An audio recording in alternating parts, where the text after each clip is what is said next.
안녕하십니까? 저는 서울아산병원 이비인후과에 근무하고 있는 안중호라고 합니다.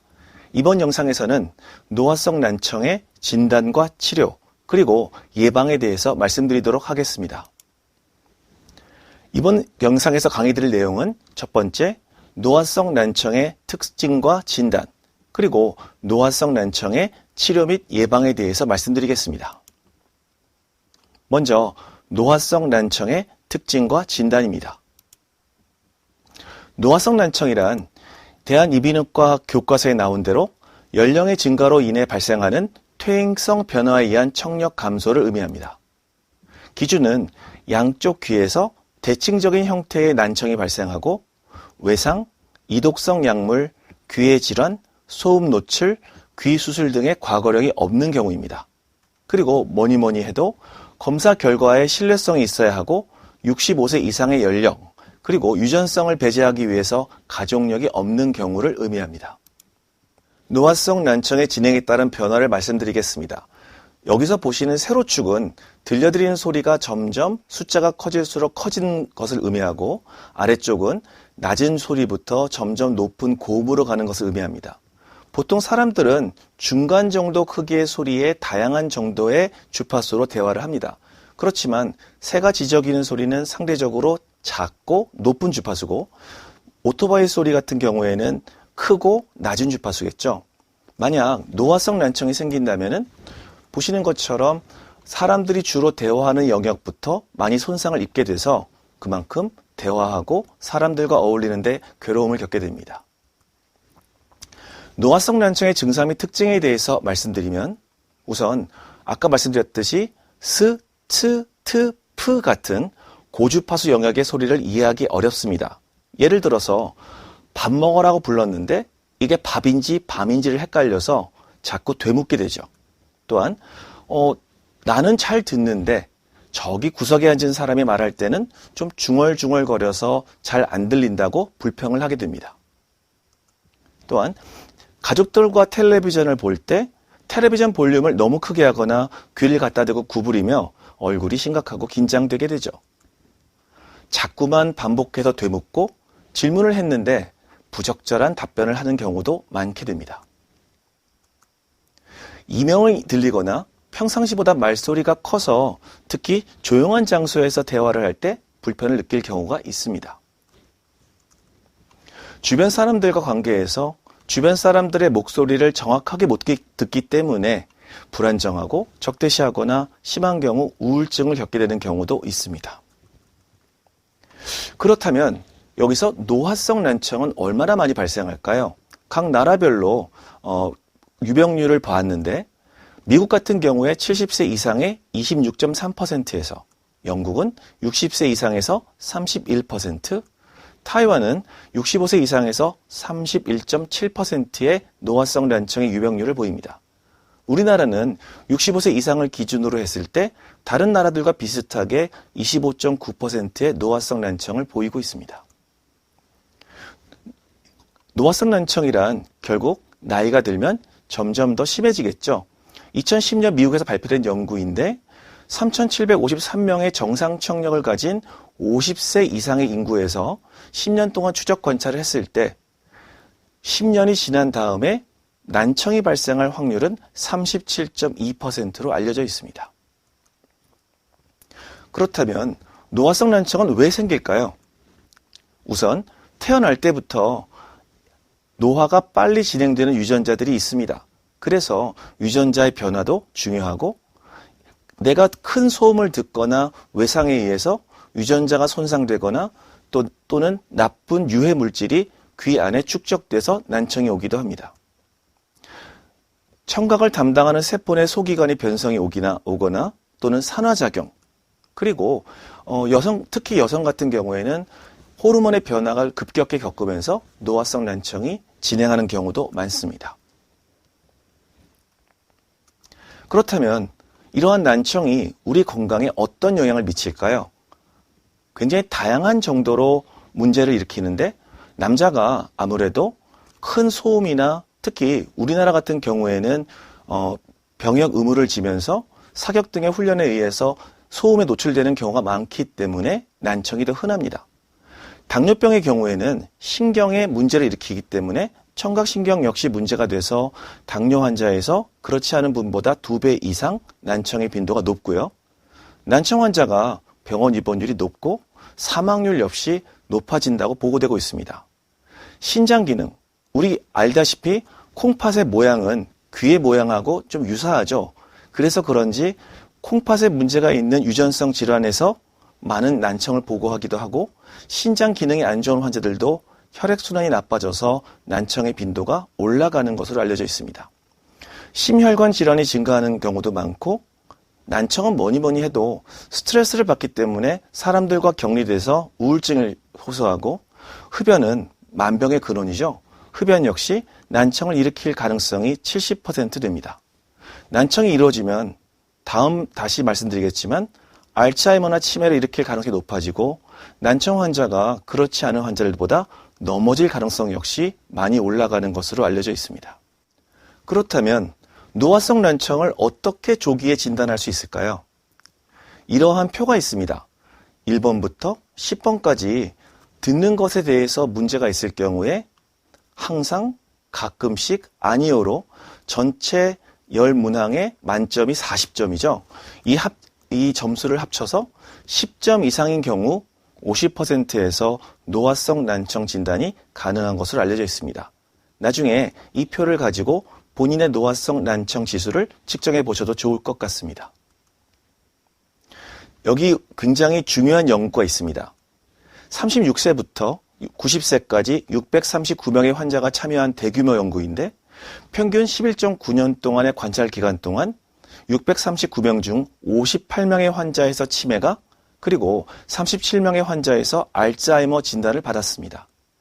그런데 정상 청력을 가진 대조군에 비해서 가벼운 난청군이 1.89배, 2배 정도, 중등도 난청군이 3배, 그리고 고도 난청은 무려 5배 가까이 알츠하이머나 치매의 위험도를 보였습니다.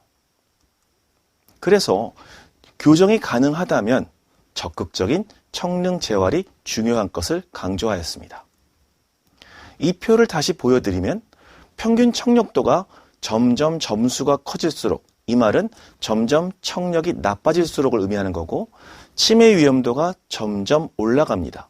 그래서 청력이 나빠질수록 치매 위험도는 점점점 증가하는 것을 보여주고 있습니다.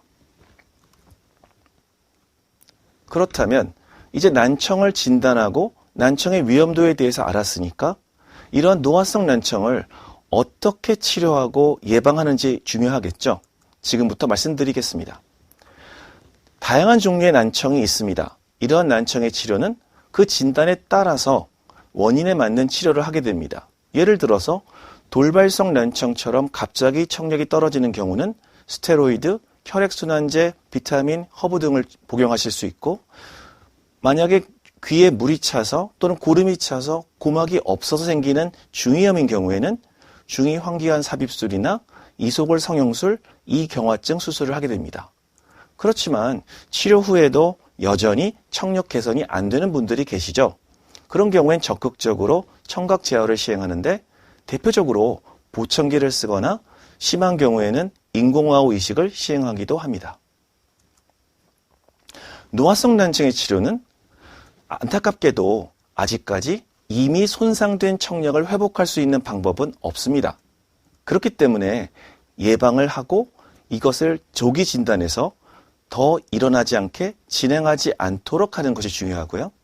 만약 노화성 난청이 진행됐다면 아까 말씀드린 치매나 알츠하이머의 위험도를 감소시키기 위해서라도 청력 재활을 열심히 노력해야 합니다.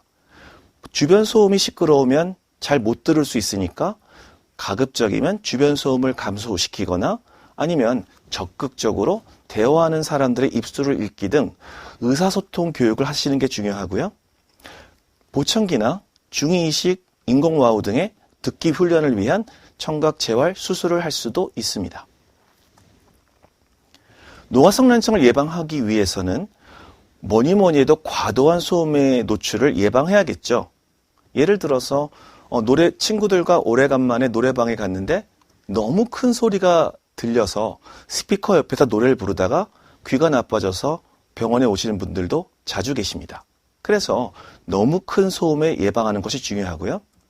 다음으로는 뇌졸중, 심근경색, 고혈압, 고지혈증, 당뇨 등 달팽이관이나 청각기관에 들어가는 혈관에도 문제를 일으킬 수 있는 질환을 잘 관리하고 치료해야 합니다.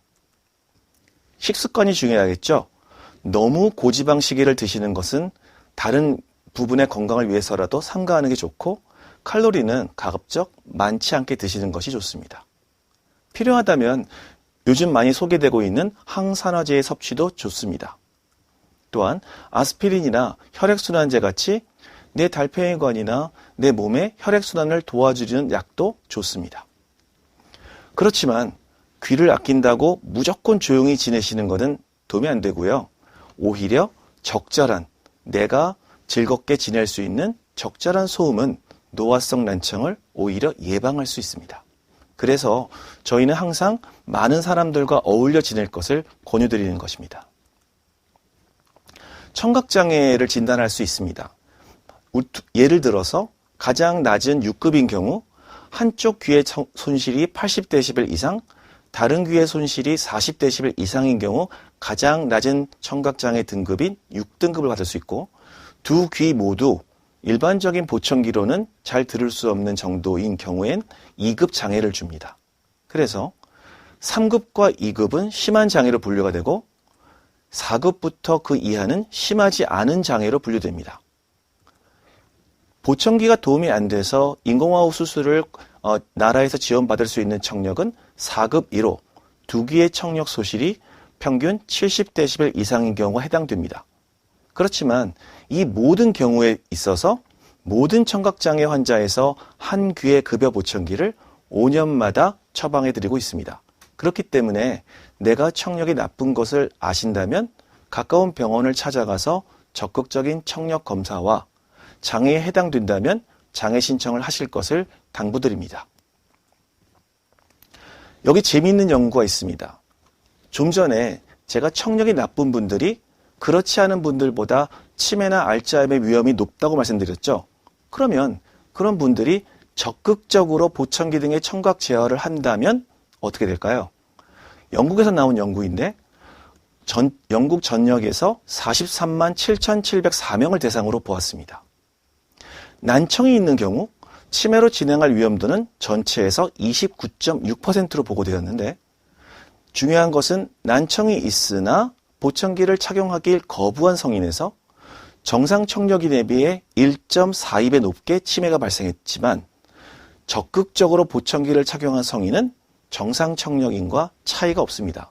그래서 난청이 있으신 분들은 치매나 알츠하이머의 예방을 위해서 적극적인 보청기를 사용하셔야 합니다. 또한 보청기는 치매의 위험 요인으로 잘 알려진 사회적 고립도를 1.5%, 외로움을 2.3%, 우울감을 7.1%나 낮추어준다고 보고되었습니다. 지금부터는 노화성 난청을 가지신 분들이 일상생활에서 어떻게 행동하고 생각하면 좋을지에 대해서 말씀드리겠습니다. 우선 본인이 잘 못 듣는 것을 감추지 말고 적극적으로 말씀을 하셔야 합니다. 처음 만나는 사람은 내가 잘 듣는지 못 듣는지를 모르겠죠. 그런데 자꾸만 되물으면 상대방에게 불쾌한 인상을 남길 수도 있습니다. 그렇기 때문에 이야기를 나누기 전에 나는 조금 못 들으니까 좀 배려해 달라고, 말을 조금만 천천히 해달라고 말씀해 주시는 것이 중요합니다. 더 중요한 것은 중요한 거래를 할 때 못 알아들었는데 상대방한테 창피하다고 알아들은 척 하다가 더 큰 낭패를 당할 수 있기 때문에 더 적극적으로 내가 잘 못 들으니까 잘 말씀해 달라고 확인하는 게 좋고, 대화를 할 때 상대방에게 집중하고 입모양을 보는 것 역시 중요합니다. 가족과 주변 지인들의 역할이 중요하겠죠. 가족들과 주변 지인들은 발음을 또박또박 그리고 약간 천천히 말씀하시는 것이 좋습니다. 그리고 뭐니 해도 잘 못 듣는 분들은 되물을 수밖에 없죠. 그럴 때 짜증내지 말고 잘 다시 말씀해 주시는 게 좋습니다. 그리고 난청인들은 입모양을 보면서 아는 경우가 많습니다. 그래서 상대방을 쳐다보고 이야기를 하시는 게 좋고, 난청이 있다고 하더라도 나는 보청기를 하게 되면은 나는 이제 늙었다고 생각해서 거부하는 분들이 많습니다. 그럴 땐 가족들이 더 적극적으로 보청기를 권해드리는 것이 좋고 대화할 수 있는 기회를 자주 가져야 치매를 예방하는 데도 도움이 됩니다. 그렇지만 제가 항상 환자들에게 말씀드리는 내용 중에 하나가 안 들리는 소리는 정말로 필요한 소리가 아닌 이상은 적당히 듣고 넘기는 것도 필요합니다. 중요한 거래나 물건을 구입하는 경우가 아닌 이상 너무 다 들으려고 하는 것은 피곤하죠. 적당히 듣고 나서 내가 이해한 것이 맞는지 확인을 하시면 됩니다. 아시겠지만 일상생활의 대화의 대부분은 큰 의미가 없어서 중요하지 않은 대화가 많다고 편하게 환자들에게 말씀드리고요. 그렇지만 못 알아듣는다고 남들 대화하는데 가만히 있지 마시고 적극적으로 대화에 끼어서 말씀하실 것을 권유드립니다. 정기적인 청력검사가 필요합니다. 최소 1년에 한 번 정도는 청력검사를 하셔야 됩니다. 청각장애 진단을 위해서는 최소 6개월 이상 난청이 지속된다는 근거가 필요합니다. 그래서 그동안 병원 안 가고 청력검사 안 가고 잘 지내시다가 어느 날 안 들려서 병원에 가셔서 청력검사 하신다 하더라도 6개월이 안 지났기 때문에 그 다음 6개월을 더 기다려서야 청각장애 진단을 받을 수 있습니다. 그래서 내가 난청이 생겼는지 조기에 진단하고 치료하고 보험 등의 혜택을 받기 위해서는 최소한 1년마다 청력검사를 하실 것을 권유드립니다. 또한 귀가 먹먹하거나 귀에서 고름이 나오는 등의 질병이 있을 때는 난청을 더 악화시킬 수 있기 때문에 가까운 이비인후과를 방문하시는 것이 중요합니다. 소음을 듣는 것은 무조건 나쁘겠죠? 큰 소음을 피하되 적극적인 활동에 참여하셔야 됩니다. 평소 주변의 소음을 줄여서 내가 필요한 소리가 더 두드러지게 들리게 하는 환경을 만드는 게 중요하고요. 영화 관람이나 음악 감상은 제한 없이 참석하시는 것이 좋습니다. 무조건 조용히 있는다고 귀가 오래 가는 건 아니고 내가 적당히 듣는 생활을 하는 것이 중요하고, 그렇지만 좀 전에 말씀드렸듯이 노래방처럼 너무 시끄러운 공간에는 안 가시는 게 좋습니다. 흡연자는 당연히 금연하셔야겠죠. 여기서 말씀드리는 60 법칙이 있습니다. 일상생활에서 필요한 경우 이어폰이나 헤드폰을 사용하는 경우가 많은데, 이럴 때 이어폰이나 헤드폰을 쓰고 볼륨의 60% 미만, 한 번 들을 때 60분 미만으로 들어서 내 중요한 청력을 보존하시는 것이 중요합니다. 건강한 식생활과 규칙적인 운동 역시 중요하겠죠. 아연이나 코엔자임 Q10 등 귀 건강에 좋다고 알려져 있는 영양제를 드시는 것도 좋고요. 또한 귀 건강에 좋다고 알려져 있는 음식들이 있습니다. 브로콜리, 등푸른 생선, 토마토, 바나나, 견과류 같은 고칼슘 음식들은 귀 건강에 좋다고 알려져 있으니까 평소에도 건강을 위해서 챙겨 드실 것을 권유드립니다. 규칙적인 운동과 스트레칭으로 균형 감각을 유지하시는 것이 중요하고요. 뭐니 해도 긍정적인 마음가짐과 활기찬 생활을 하십시오. 미국의 작가이자 교육자이자 사회주의 운동가인 헬렌 켈러 박사가 있습니다. 이분은 최초의 시각 청각 장애인이면서 인문계 학사를 받은 분인데요.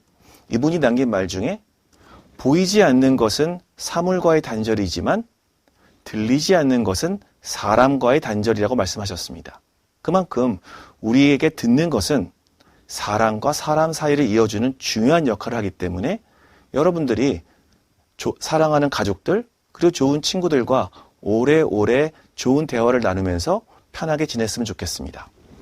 서울 아산병원 교수진들이 이번에 당신의 노화 시계가 천천히 가면 좋겠습니다라는 제목으로 안티에이징 관련 책을 만든 것이 있습니다. 관심 있으신 분들은 이 책에 한번 보시는 것도 권유드립니다. 이상으로 오늘 제 강의를 마치겠습니다. 경청해 주셔서 감사합니다.